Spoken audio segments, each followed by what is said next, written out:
नमस्कार फ्रेंड्स, स्वागत है आपका हमारे YouTube चैनल दी अंकित राठी में। जैसा कि आपको पता ही है कि 21 जनवरी 2024 में आपका CTET का एग्ज़ाम होने जा रहा है। तो आपके CTET के एग्ज़ाम को नज़र में रखते हुए हमने आपके लिए साइंस के MCQs की एक सीरीज़ चलाई हुई है, जिसकी ऑलरेडी हम 3 क्लासेस YouTube पर अपलोड कर चुके हैं और आज आपकी क्लास नंबर 4 होने जा रही है। फ्रेंड्स, आपको बता देते हैं कि साइंस की सीरीज़ में हमने जितने भी क्वेश्चंस रखे हैं वो सभी प्रीवियस ईयर CTET में किसी न किसी ईयर में पूछे गए हैं। तो आपकी आगामी CTET की परीक्षा के लिए वो बहुत ही इम्पोर्टेंट होने वाले हैं। तो क्लास को आप बिना स्किप किए देखिएगा और इस क्लास की PDF आपको क्लास के अपलोड होने के कुछ समय बाद ही आपके CTET 2024 वाले ग्रुप पर भेज दी जाएगी। और हमारा टेलीग्राम चैनल भी है, आप उसे ज्वाइन कर लीजिए दी अंकित राठी के नाम से।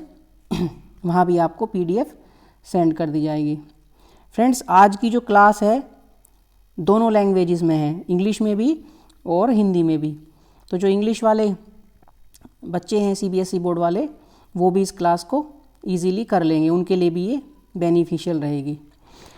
तो चलिए शुरू करते हैं आज की क्लास। और क्लास शुरू करने से पहले आपसे एक रिक्वेस्ट है फ्रेंड्स, जो लोग चैनल पर नए हैं या फिर जिन्होंने अभी तक चैनल को सब्सक्राइब नहीं किया है, वो प्लीज़ चैनल को सब्सक्राइब कर लीजिए, बेल आइकन को दबा लीजिए, ताकि आगे आने वाली हमारी सभी इन्फॉर्मेटिव वीडियोस की नोटिफिकेशन टाइम टू टाइम आपको मिलते रहें। फ्रेंड्स, हमने EVS का जो आपका सिलेबस है CTET के लिए पूरा कवर कर दिया है, प्लेलिस्ट बनी हुई है, आप जाके देख सकते हैं। और साइंस की भी 1 या 2 क्लास में आपका पूरा जो है प्रैक्टिस हो जाएगी। उसके बाद हम कोई दूसरा सब्जेक्ट ले लेंगे और आपके एग्ज़ाम होने से पहले तक आपका पूरा सिलेबस CTET का कवर कर दिया जाएगा। तो चलिए शुरू करते हैं। और आज की सीरीज़ का क्वेश्चन नंबर 1 ये रहा, स्क्रीन पर थोड़ा छोटा कर लेते हैं फ्रेंड्स, आई होप कि आपको विजिबल होगा। देख लेते हैं क्वेश्चन नंबर 1 क्या दिया गया है। Which among the following is the result of the excess of phosphorus. Hindi में एक बार पढ़ देते हैं।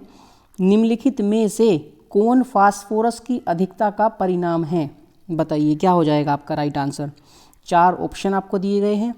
किडनी फेल्योर यानी वृक्क की विफलता, पाल्सी पक्षाघात, केराटोमेलेशिया, ठीक है, हिंदी में भी यही लिखा है, और फैटेग यानी कि थकान।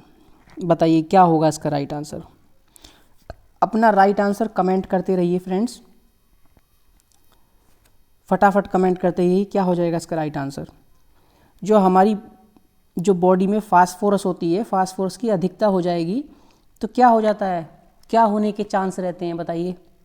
आपको बता देते हैं, फास्फोरस की अधिकता से किडनी के फेल होने के चांस होते हैं, यानी कि वृक्क की विफलता के चांस रहते हैं। ठीक है, तो क्वेश्चन नंबर 1 का आपका ऑप्शन नंबर 1 किडनी फेल्योर, वृक्क की विफलता राइट आंसर हो जाएगा। ठीक है फ्रेंड्स, चलिए नेक्स्ट क्वेश्चन पे चलते हैं। क्वेश्चन नंबर 2 देख लेते हैं क्या दिया गया है। थोड़ा छोटा कर लेते हैं फ्रेंड्स, थोड़ा और छोटा।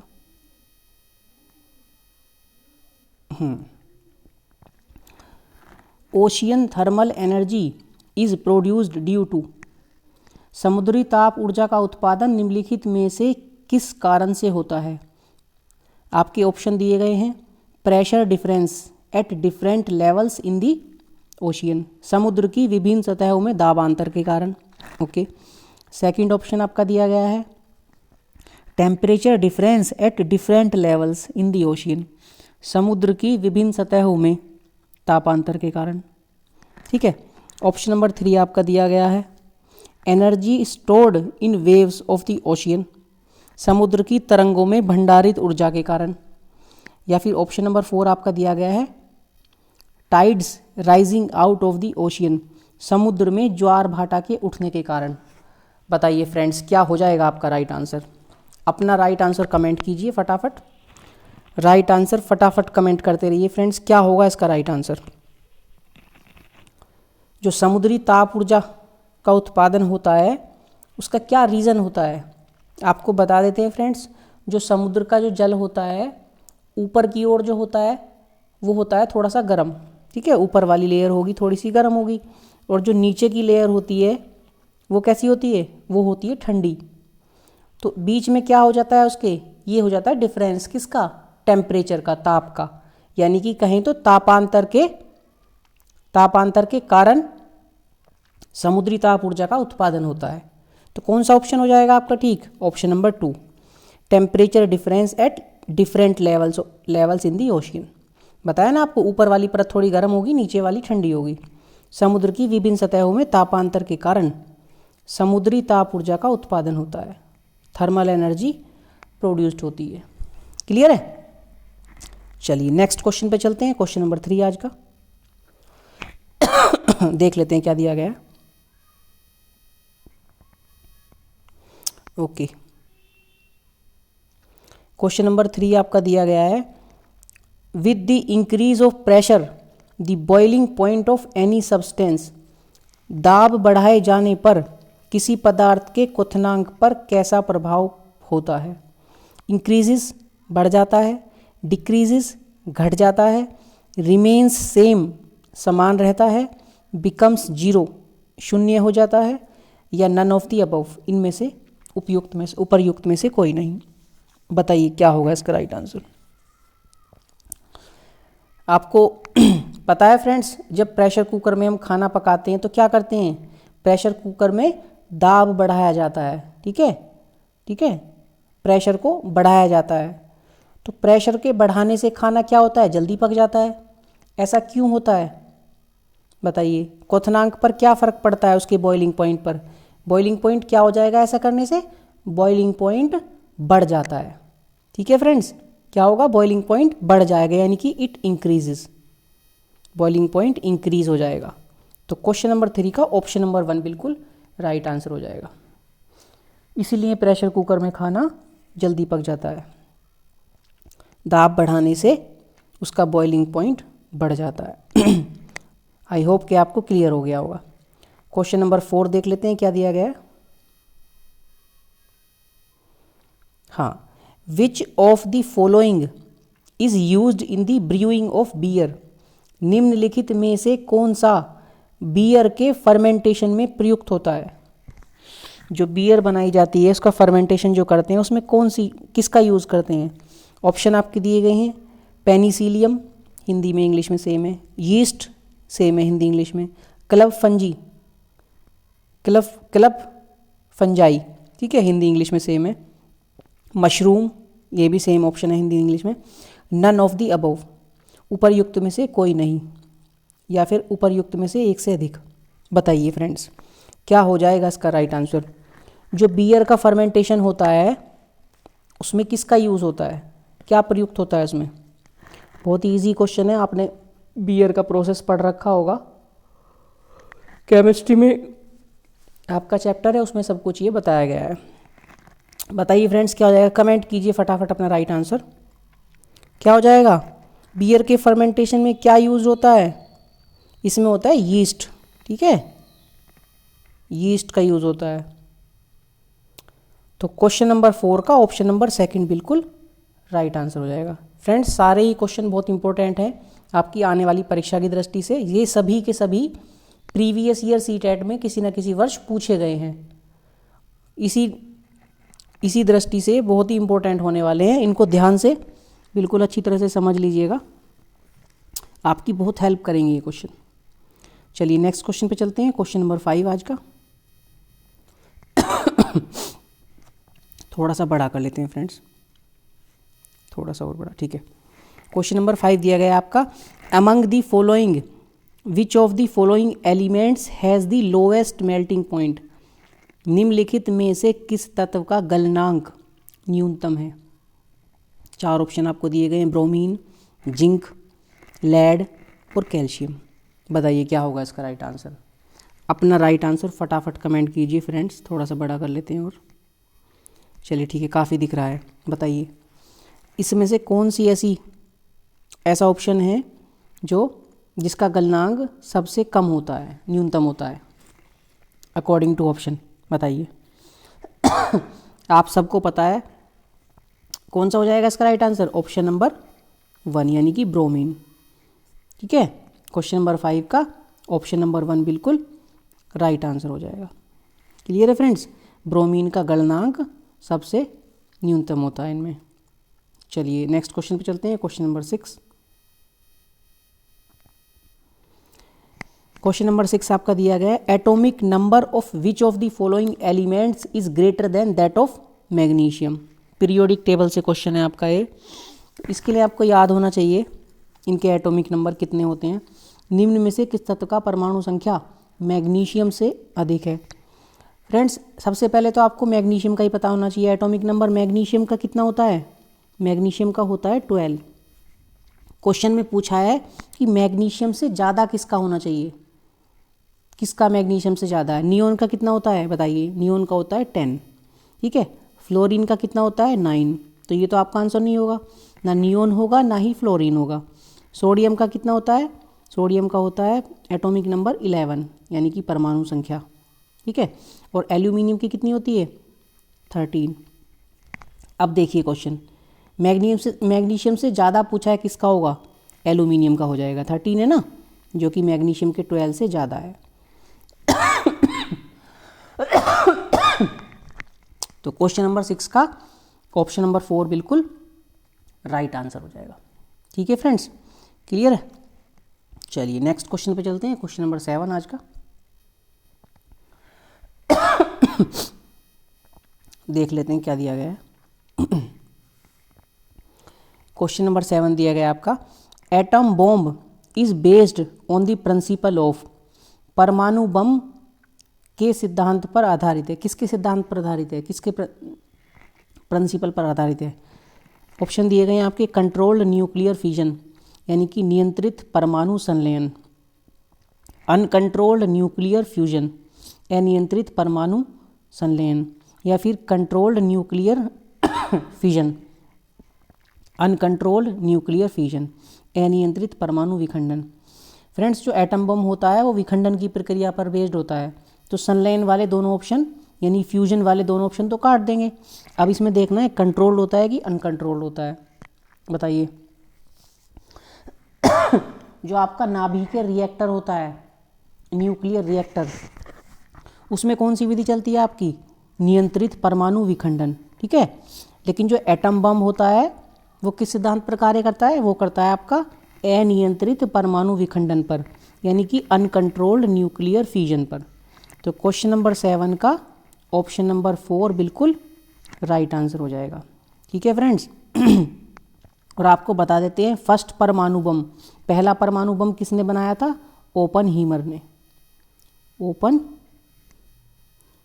ने। ठीक है, इसमें क्या होता है, इसमें श्रृंखला अभिक्रिया अनियंत्रित होती है यानी कि श्रृंखला अभिक्रिया अनियंत्रित का मतलब है अनकंट्रोल्ड न्यूक्लियर फ्यूजन इसमें होता है। क्लियर है। चलिए नेक्स्ट क्वेश्चन पे चलते हैं, क्वेश्चन नंबर 8 आज का। देख लेते हैं क्या दिया गया, थोड़ा सा बड़ा कर लेते हैं फ्रेंड्स।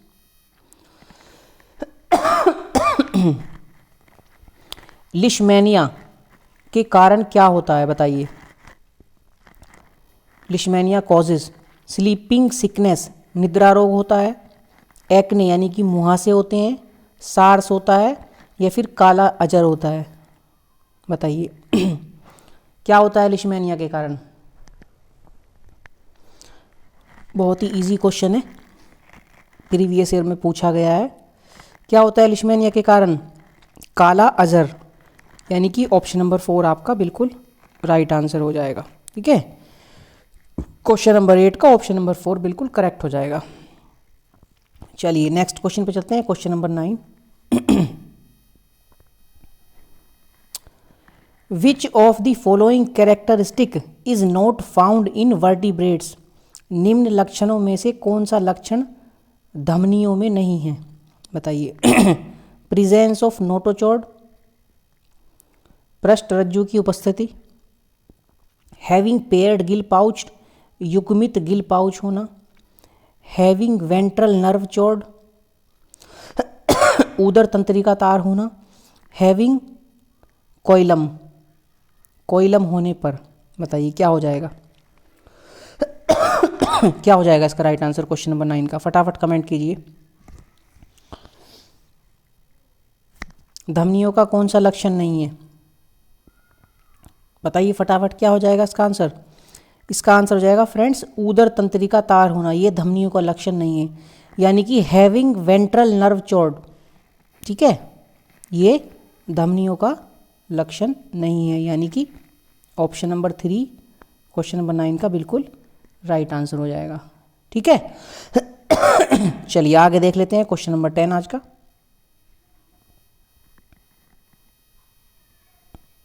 थोड़ा छोटा कर लेते हैं अभी। ठीक है, in cells food combines with oxygen and releases. कोशिकाओं में भोजन ऑक्सीजन के साथ जुड़ता है और प्रदान करता है। बताइए क्या प्रदान करता है?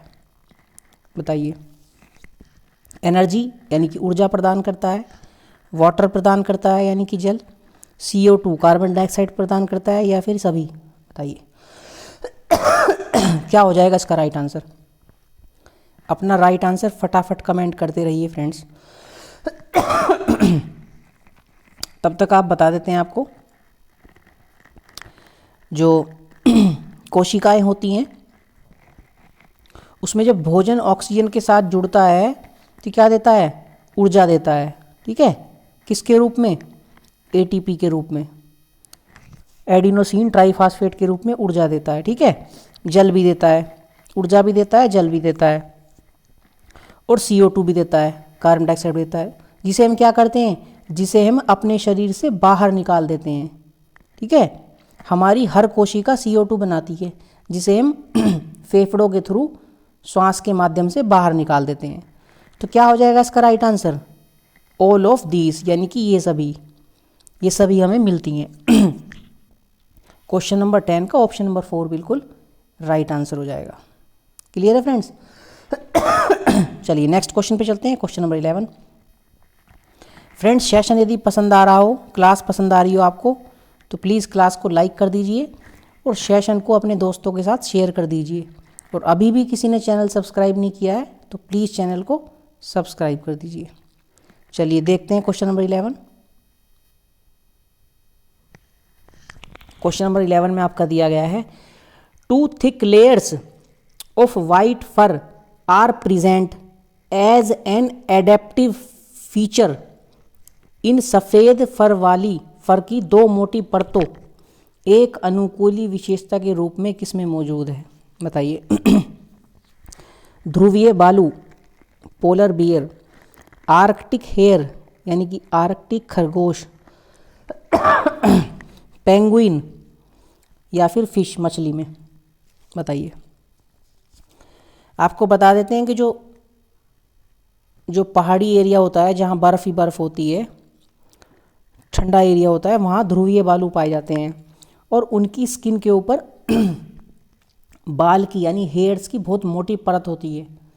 उन हेयर्स को बोलते हैं फर। ठीक है, उन्हीं को फर बोलते हैं। ऐसा इसलिए होता है कि ठंडी जगह होने के कारण ठंड से बचाने के लिए, भालू को ठंड से बचाने के लिए उनके बॉडी पर फर की बहुत मोटी परत होती है, एक लेयर होती है। ठीक है, जो उन्हें वहाँ रहने में हेल्प करती है। तो क्या हो जाएगा इसका राइट आंसर? पोलर बियर, ध्रुवीय बालू। ध्रुवीय बालू में होती है मोटी परत फर की, यानी फर बाल को बोलते हैं। वाइट वाइट कलर के बाल होते हैं मोटे मोटे, उसको फर बोलते हैं। तो क्वेश्चन नंबर 11 का ऑप्शन नंबर 1 बिल्कुल राइट आंसर हो जाएगा फ्रेंड्स। ठीक है, चलिए नेक्स्ट क्वेश्चन पे चलते हैं, क्वेश्चन नंबर 12 आज का। देख लेते हैं क्या दिया गया है। Pollutant from motor car exhaust which causes a mental disease is. Motor car निकास से निकलने वाला कौन सा प्रदूषक मानसिक रोग का कारण बनता है? बताइए। NO2, ये NO2 है friends, nitrogen dioxide, sulphur dioxide SO2, PB यानी कि लेड, HG यानी कि पारा। बताइए कौन सा प्रदूषक है जो मोटर कार से निकलता है और मेंटल डिसीज उसके कारण हो सकती है? क्या होगा इसका राइट आंसर? फटाफट अपना राइट आंसर कमेंट कीजिए फ्रेंड्स। जो मोटर कार होते हैं, वाहन होते हैं, इनसे निकलने वाला लेड यानी कि पीबी इतना खतरनाक होता है, इतना खतरनाक प्रदूषक होता है जो मानसिक बीमारी का, मानसिक रोग का कारण बन सकता है। ठीक है, तो क्वेश्चन नंबर 12 का ऑप्शन नंबर 3 बिल्कुल राइट आंसर हो जाएगा। ठीक है फ्रेंड्स, चलिए नेक्स्ट क्वेश्चन पे चलते हैं। क्वेश्चन नंबर 13 आज का देख लेते हैं क्या दिया गया है। Which part is growing part of elephant teeth? हाथी के दांत का कौन सा भाग बढ़ता है? बताइए। हाथी देखा है फ्रेंड्स आपने सबने, तो आपने देखा है हाथी के 2 दांत आगे की तरफ निकले होते हैं, जो कि उसके केवल दिखाने वाले दांत होते हैं, खाने वाले नहीं होते, और वो काफ़ी कॉस्टली होते हैं क्योंकि वो कुछ चीज़ें होती हैं जिनको बनाने में उनका यूज़ होता है। ठीक है, तो वही वाले जो दांत हैं वो, उनका वो वाला भाग जो है बढ़ता है। ठीक है, तो बताइए क्या बोलते हैं उसको? ऊपरी दांत बोलते हैं या ऊपरी जबड़ा बोलते हैं?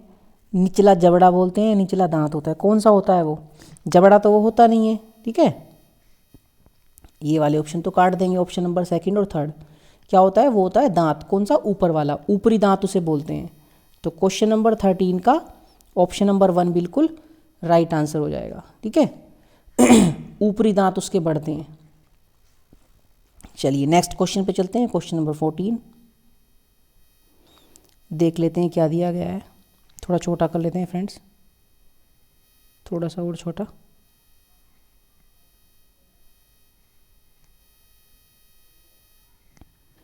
हाँ, आई होप कि आपको अभी दिख रहा होगा क्वेश्चन।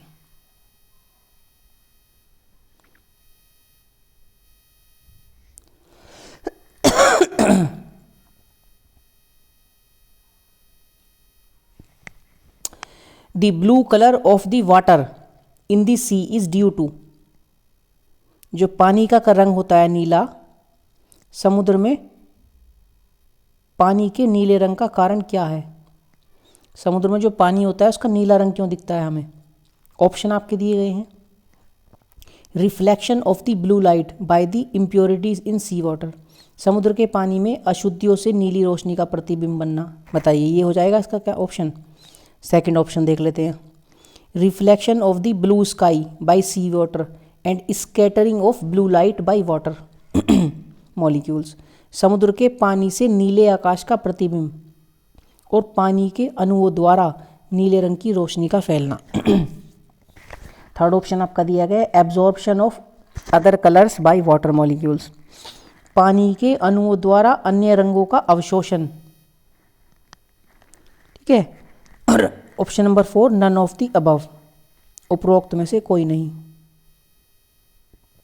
बताइए क्या हो जाएगा आपका राइट आंसर? बताइए फ्रेंड्स क्या हो जाएगा आपका राइट आंसर? कमेंट कीजिए फटाफट अपना राइट आंसर क्या हो जाएगा। हमें जो समुद्र का पानी दिखता है नीले रंग का क्यों दिखाई देता है? बताइए, फिजिक्स का आपका क्वेश्चन है ये। रिफ्लेक्शन होता है, ठीक है, स्कैटरिंग वर्ण विक्षेपण होता है, क्या होता है? तो आपको बता देते हैं फ्रेंड्स, इसका राइट आंसर हो जाएगा option number 2, reflection of the blue sky by sea water and scattering of blue light by water molecules. समुद्र का जो पानी होता है, समुद्र के पानी से नीले आकाश का प्रतिबिंब और पानी के अणुओं द्वारा नीले रंग की रोशनी का फैलना। पानी के अणु क्या करते हैं? पानी के अणु नीले रंग को फैला देते हैं। आपको पता होगा कि जब कोई श्वेत प्रकाश प्रिज्म से गुजरता है तो 7 रंगों में बढ़ जाता है। तो विबग्योर के बारे में आपने पढ़ा होगा। तो नीला रंग क्या करता है? नीला रंग ज़्यादा फैलता है। ठीक है, नीला रंग सबसे ज़्यादा फैलता है और लाल रंग सबसे कम फैलता है।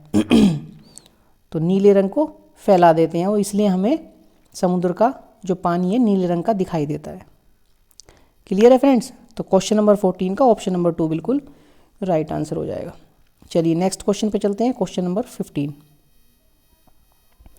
देख लेते हैं क्या दिया गया, थोड़ा सा बड़ा कर लेते हैं।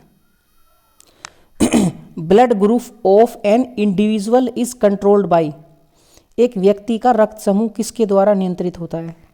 हीमोग्लोबिन, शेप ऑफ आरबीसी यानी कि आरबीसी का आकार, शेप ऑफ डब्ल्यूबीसी, डब्ल्यूबीसी का आकार, या फिर जीन्स यानी कि वंशाणु जिसे बोलते हैं।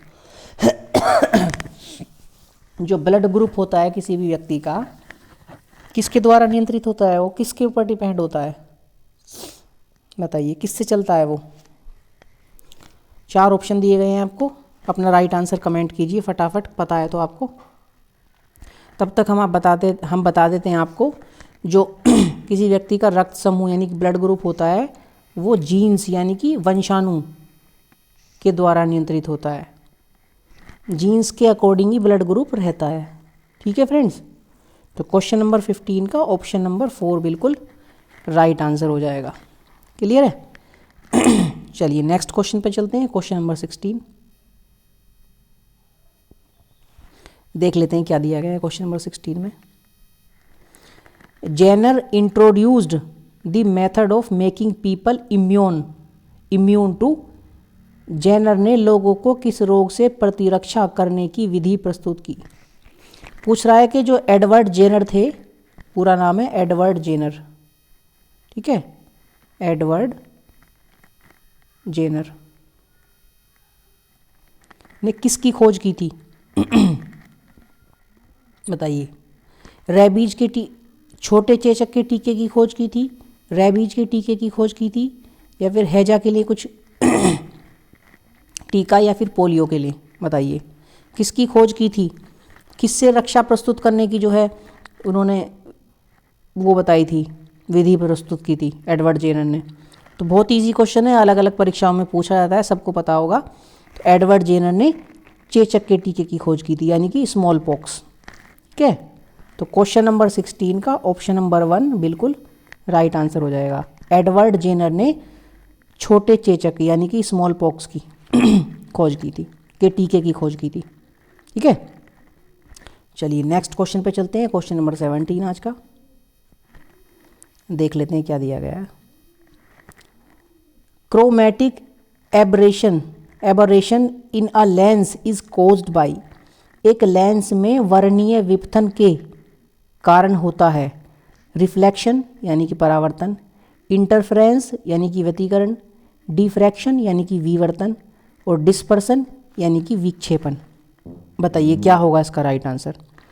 अपना राइट आंसर फटाफट कमेंट कीजिए फ्रेंड्स, क्या हो जाएगा इसका राइट आंसर? बताइए। लेंस में जो वर्णीय विपतन होता है यानी क्रोमेटिक एब्रेशन जो होता है, किसके कारण होता है? वो होता है फ्रेंड्स वर्ण विक्षेपण के कारण, यानी कि ऑप्शन नंबर 4 इसका बिल्कुल राइट आंसर हो जाएगा, डिस्पर्सन के कारण। वर्ण विक्षेपण पढ़ा है ना आपने? वर्ण विक्षेपण का मतलब है जो सूर्य का प्रकाश प्रिज्म से गुजारते हैं तो 7 रंगों में बढ़ जाता है सनलाइट, उसमें से जब गुजरती है तो। ठीक है, तो इसे बोलते हैं वर्ण विक्षेपण प्रकाश का। लेंस के वर्णीय विपतन का कारण विक्षेपण ही होता है। ठीक, चलिए नेक्स्ट क्वेश्चन पे चलते हैं, क्वेश्चन नंबर 18। क्वेश्चन नंबर 18 बहुत इजी क्वेश्चन है, डायरेक्ट पीएच वैल्यू पूछी है। दी पीएच वैल्यू ऑफ वाइन का पीएच मान कितना है? बताइए। 6.5 है, 2.8 है, 8.5 है, या 7.0 है? बताइए। वाइन जो होती है, वाइन की पीएच वैल्यू कितनी होती है? कमेंट कीजिए फटाफट, आपको पता है तो अपना राइट आंसर फटाफट कमेंट करते रहिए फ्रेंड्स। क्या हो जाएगा इसका राइट आंसर? वाइन की पीएच वैल्यू कितनी होती है? इट्स 2.8, यानी कि क्वेश्चन नंबर 18 का ऑप्शन नंबर 2 बिल्कुल राइट आंसर हो जाएगा। PH value of wine is 2.8। ठीक है, चलिए नेक्स्ट क्वेश्चन पे चलते हैं, क्वेश्चन नंबर 19 देख लेते हैं क्या दिया गया है। Tartaric acid is obtained from, tartaric अम्ल से प्राप्त किया जाता है। एप्पल्स यानी कि सेब, सिट्रस फ्रूट यानी कि खट्टे फल, ग्रेप्स यानी कि अंगूर, टोमेटो यानी कि टमाटर। बताइए किस में पाया जाता है टार्टरिक एसिड? आपको बता देते हैं फ्रेंड्स, सेब में पाया जाता है मैलिक अम्ल। कौन सा अम्ल पाया जाता है? मैलिक अम्ल, मैलिक एसिड। ठीक है। सिट्रस फ्रूट, खट्टे फलों में कौन सा अम्ल पाया जाता है? Citric acid. साइट्रिक एसिड पाया जाता है, यानी कि साइट्रिक अम्ल पाया जाता है। ठीक है। टमाटर में क्या पाया जाता है? टमाटर में कौन सा अम्ल पाया जाता है बताइए? टमाटर में फ्रेंड्स पाया जाता है ऑक्जेलिक अम्ल। ऑक्जेलिक एसिड पाया जाता है, यानी कि हिंदी में ऑक्जेलिक अम्ल बोलते हैं। अब बचता है आपका अंगूर, तो यही है इसका राइट आंसर हो जाएगा। क्वेश्चन नंबर 19 का ऑप्शन नंबर 3 बिल्कुल राइट आंसर हो जाएगा। अंगूर में पाया जाता है टार्टरिक एसिड। अंगूर के अलावा और किस में पाया जाता है? बेकिंग पाउडर में। ठीक है। और किस में पाया जाता है? इमली में पाया जाता है। ठीक है, इमली याद रखेंगे। ग्रेप्स यानी कि अंगूर, इमली और बेकिंग पाउडर में टार्टरिक एसिड पाया जाता है। क्लियर है फ्रेंड्स? चलिए नेक्स्ट क्वेश्चन पे चलते हैं। क्वेश्चन नंबर 20 बहुत ही इजी क्वेश्चन है। विच amongst the following is the largest mammal? निम्न में से कौन सबसे बड़ा स्तनपायी है बताइए। इस क्वेश्चन को तो कोई भी बता देगा। एलिफेंट है, व्हेल है, डायनासोर है, रिनोक्रोस यानी कि गेंडा है। सबसे बड़ा स्तनपायी कौन है? ऐसा भी कोई है कि जो हाथी को लगा देगा, हाथी को क्लिक कर देगा? बताइए, आप में से ऐसा कोई है जो एलिफेंट को क्लिक कर देगा? है कोई? कोई नहीं है। तो सब इसका राइट आंसर लगाएंगे। इसका राइट आंसर हो जाएगा फ्रेंड्स ऑप्शन नंबर 2 व्हेल। सबसे बड़ा स्तनपायी, सबसे बड़ा जो मैमल होता है वो होता है ब्लू व्हेल। ठीक है। तो क्वेश्चन नंबर 20 का ऑप्शन नंबर 2 बिल्कुल राइट आंसर हो जाएगा। क्लियर है फ्रेंड्स? चलिए नेक्स्ट क्वेश्चन पे चलते हैं। Question number 21। फ्रेंड्स क्लास यदि पसंद आ रही है तो क्लास को लाइक कर दीजिए और अपने दोस्तों के साथ शेयर कर दीजिए। और अभी तक भी किसी ने सब्सक्राइब नहीं किया है तो प्लीज़ चैनल को सब्सक्राइब कर दीजिए। चलिए देख लेते हैं question number 21। Electric current is a, विद्युत धारा एक है बताइए।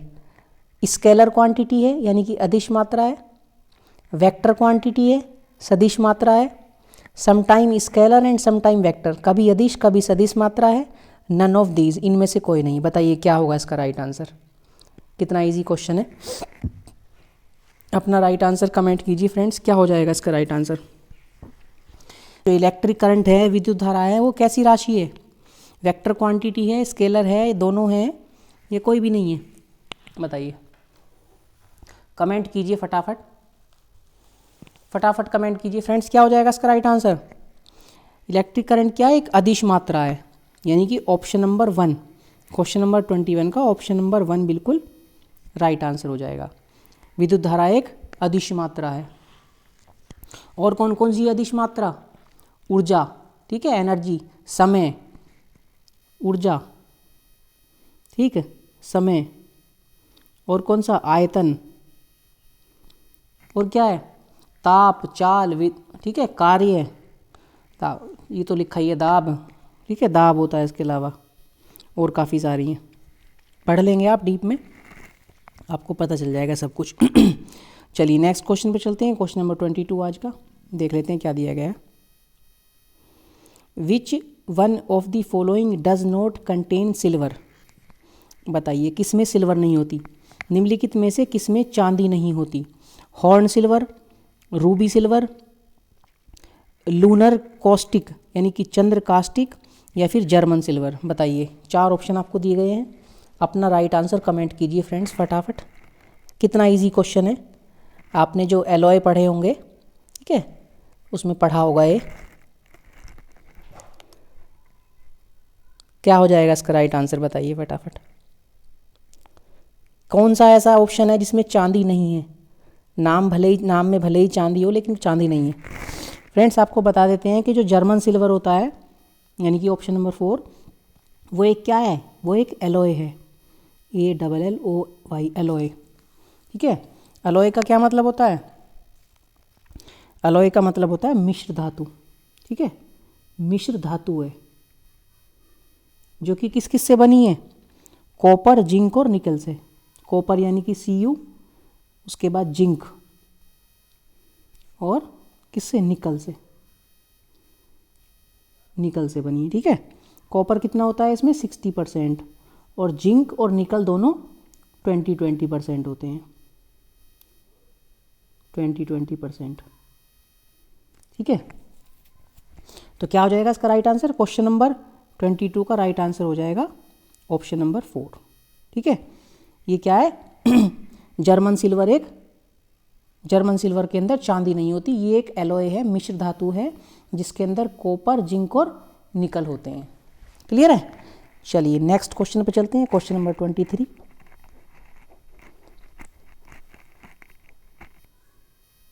देख लेते हैं क्वेश्चन नंबर 23 में क्या दिया गया है। One of the common fungal disease of man is, मनुष्य के आम कवक रोगों में से एक क्या है? बताइए, इनमें से कौन सा एक कवक से होने वाला रोग है?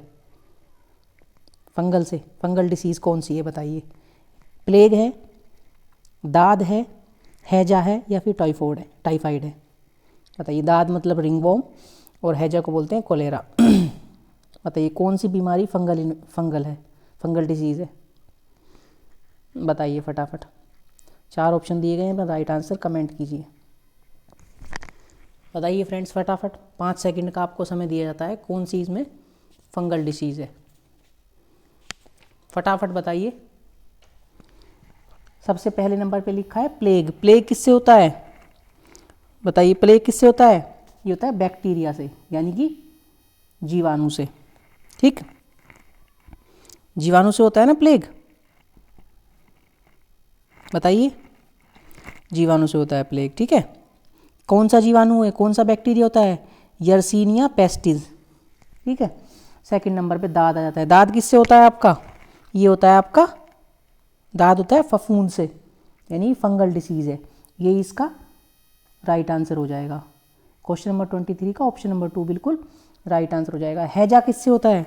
हैजा भी आपको फ्रेंड्स बता दें, हैजा आपको बैक्टीरिया से होता है। कौन सा bacteria? Vibrio cholerae, Vibrio cholerae, ठीक है। और टाइफाइड, टाइफाइड किससे होता है आपको?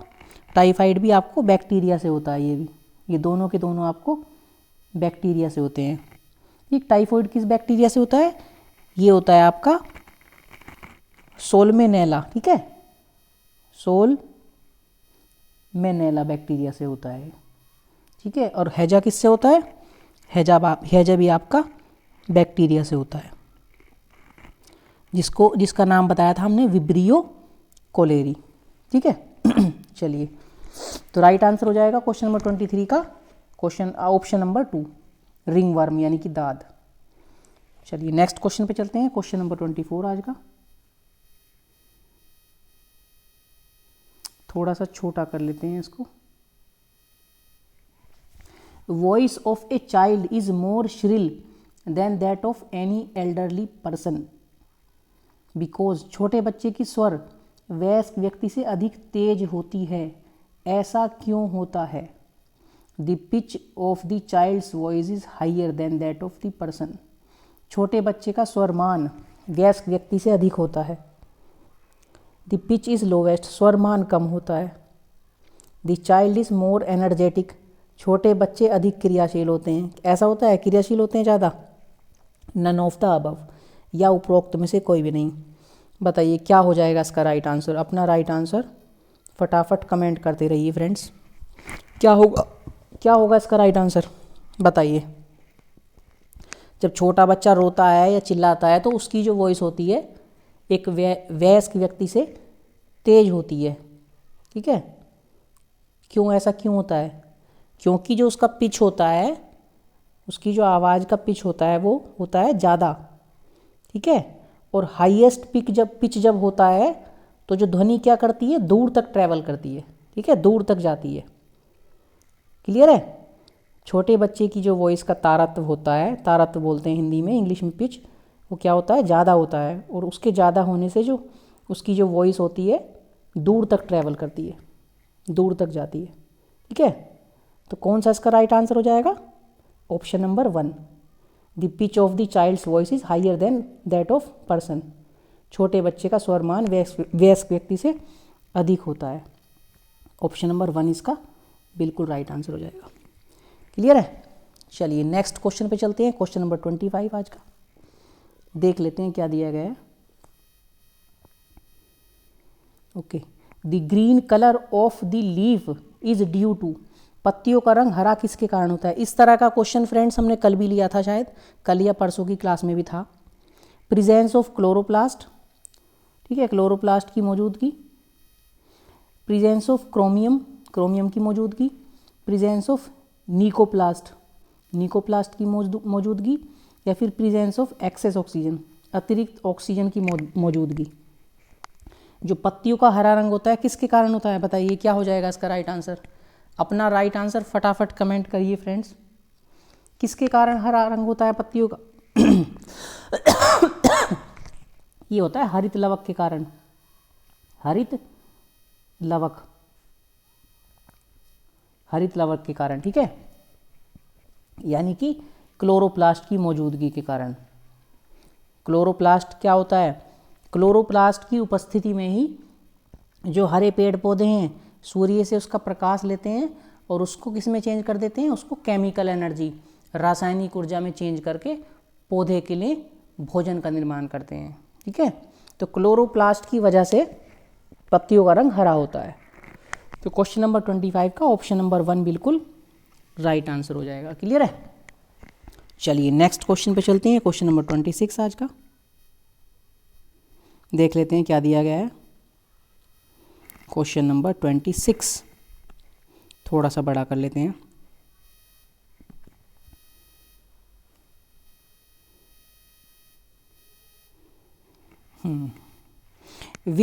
What is the unit of light year? प्रकाश वर्ष किसका मात्रक होता है?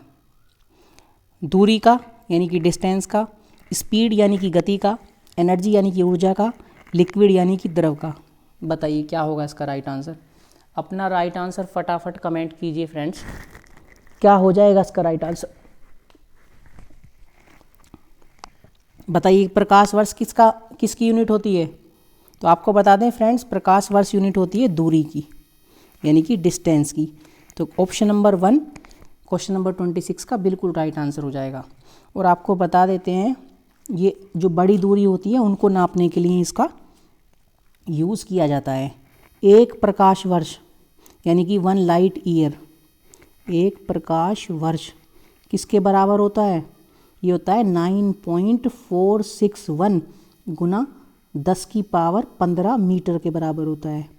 या फिर आप ये भी कह सकते हैं कि 63.24 गुना 10 की पावर 3 AU के बराबर होता है। AU का मतलब है फ्रेंड्स एस्ट्रोनॉमिकल यूनिट, और एक एस्ट्रोनॉमिकल यूनिट यानी कि 1 AU किसके इक्वल होती है? ये होती है 1.496 गुना 10 की पावर 11 मीटर के इक्वल होती है, ठीक है। ये आपको बता दिया हमने। तो एक प्रकाश वर्ष इक्वल टू कितना? इतना लिख सकते हैं हम 9.461 गुना 10 की पावर 15 मीटर, या फिर 63.24 गुना 10 की पावर 3 मीटर, या फिर पारसेक में लिखना चाहें, पारसेक में भी इसको लिख सकते हैं। तो कितना हो जाएगा? 63.24, सॉरी ये गलत लिखा गया, 63 नहीं, ये तो हमने अभी लिखा है 0.0366 पारसेक के बराबर। थोड़ा सही से लिख देते हैं, यहाँ थोड़ा जगह का स्पेस कम है। एक प्रकाश वर्ष और किसके बराबर होता है? 0.3066 फ्रेंड्स, ये पॉइंट है 66 पारसेक के बराबर, पारसेक के बराबर होती है, ठीक है। लिख लेंगे कहीं पे 0.3066। थोड़ा लिखने में थोड़ा प्रॉब्लम होती है, हाथ से लिखते हैं मोबाइल पे, तो आप थोड़ा मैनेज कर लीजिएगा। चलिए नेक्स्ट क्वेश्चन पे चलते हैं। क्वेश्चन नंबर 27 आज का देख लेते हैं क्या दिया गया है। टर्पेंटाइन इज ऑब्टेन्ड फ्रॉम, तारपीन प्राप्त किया जाता है पाइन यानी कि चीड़ से, ओक से, सिडार यानी कि देवदार से, या फिर इम्प्योर पेट्रोलियम, अशुद्ध पेट्रोलियम से। बताइए फ्रेंड्स, 4 ऑप्शन दिए गए हैं, अपना राइट आंसर कमेंट कीजिए फटाफट। क्या हो जाएगा इसका राइट आंसर? जो तारपीन होता है वो किससे प्राप्त किया जाता है, ये है इसका मतलब। चीड़ से करते हैं, ओक से करते हैं, देवदार से करते हैं, या फिर अशुद्ध पेट्रोलियम से करते हैं। क्या होगा इसका राइट आंसर? तारपीन प्राप्त किया जाता है चीड़ से यानी कि पाइन से। तो क्वेश्चन नंबर 27 का ऑप्शन नंबर 1 बिल्कुल राइट आंसर हो जाएगा फ्रेंड्स। ठीक है, तारपीन आपका पाइन से प्राप्त किया जाता है, चीड़ से। ठीक, चलिए नेक्स्ट क्वेश्चन पे चलते हैं। क्वेश्चन नंबर 28 आज का देख लेते हैं क्या दिया गया है। हाँ, वेयर इज लेदर एक्सट्रैक्टेड, चमड़ा निकाला जाता है। चमड़ा जो होता है लेदर, वो किससे निकाला जाता है? ओनली स्किन, केवल चर्म से, बोथ स्किन एंड एपिडर्मिस, चर्म और अधिचर्म दोनों से। थर्ड ऑप्शन देख लेते हैं, सुकेटेनियस एंड सबकुटेनियस फैटी टिश्यू से, यानी कि चर्म और अवत्वक वसीय ऊतक से। ठीक है, या option number 4 all of the above, उपरोक्त सभी।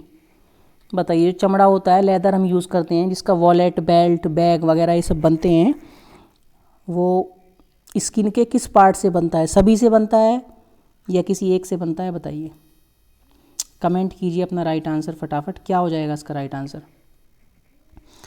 किसी को पता है तो बताइए। चमड़ा कहाँ, जो चमड़ा होता है लेदर, भारत में कहाँ कहाँ इसका उद्योग लगा हुआ है? कहाँ कहाँ पे सबसे ज़्यादा इसका ये पैदा होता है, प्रोड्यूस किया जाता है?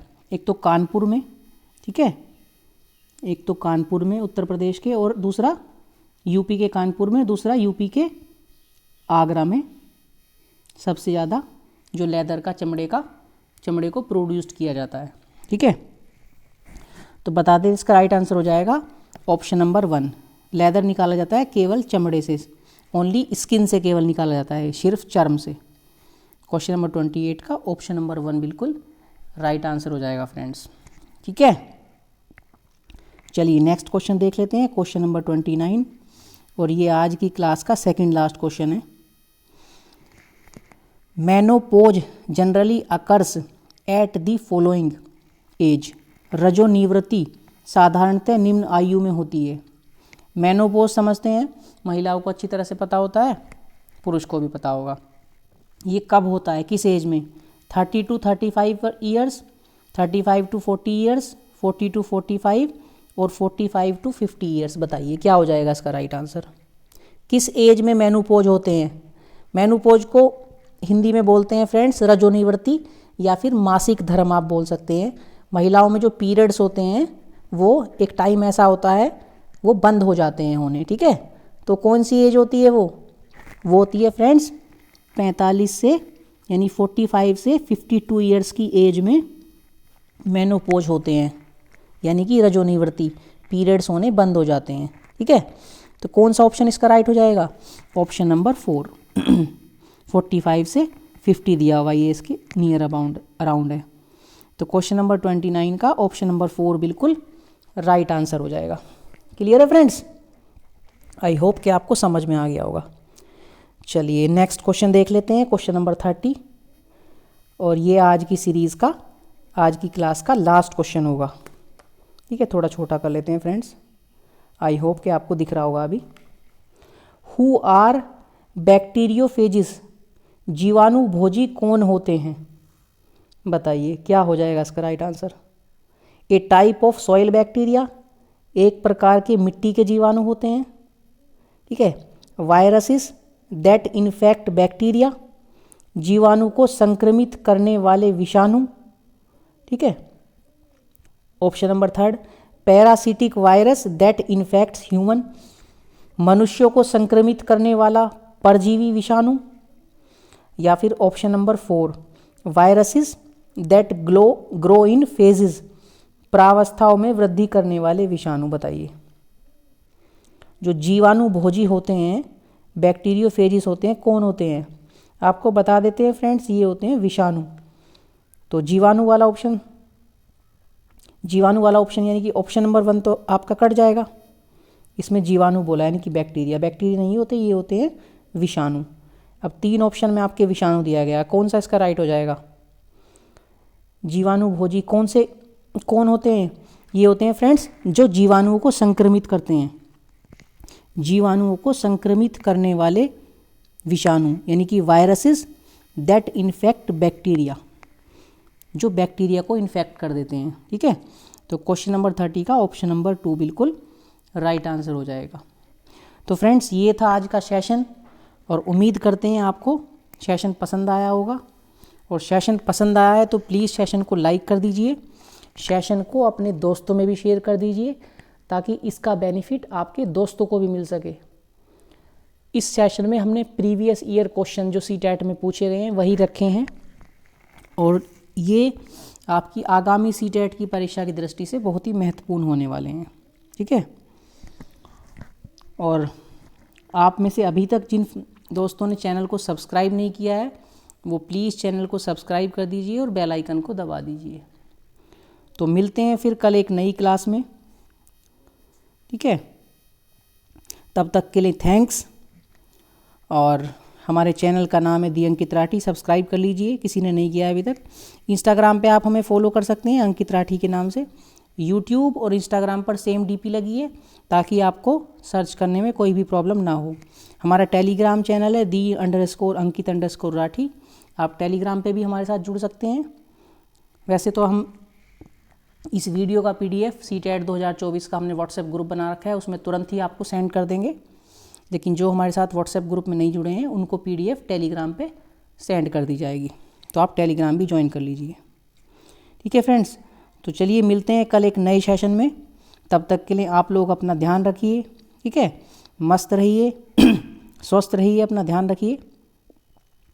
तब तक के लिए bye bye, take care, thank you.